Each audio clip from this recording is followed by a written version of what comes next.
England గడ్డపై team India star pacer Mohammed Siraj అద్భుత ప్రదర్శన కనబర్చాడు.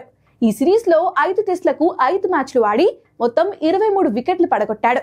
ముఖ్యంగా ఆఖరి టెస్ట్ లో 9 వికెట్లతో భారత విజయంలో కీలక పాత్ర పోషించాడు.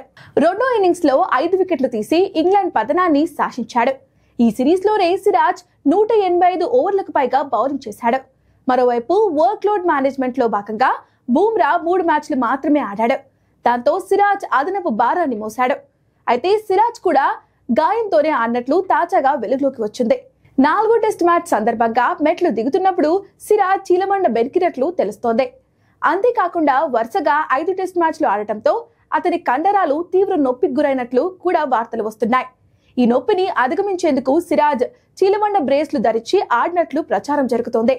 అంతేకాకుండా బ్యాటింగ్ చేస్తున్న సమయంలో అతని మోకాలికి రక్తం కారింది. అయినా సిరాజ్ నొప్పిని భరిస్తూనే జట్టులోకి కొనసాగాడు. తాను కూడా తప్పుకుంటే జట్టు కష్టాల్లో పడుతుందని భావించి ఈ హైదరాబాద్ పేసర్ రిస్క్ చేసినట్లు తెలుస్తోంది. ఇక టీమిండియాకు ఇప్పట్లో టెస్ట్ సిరీస్లు లేవు. అక్టోబర్లో వెస్టిండీస్ తో సొంత గడ్డపై 2 టెస్ట్ మ్యాచ్లు ఆడనుంది.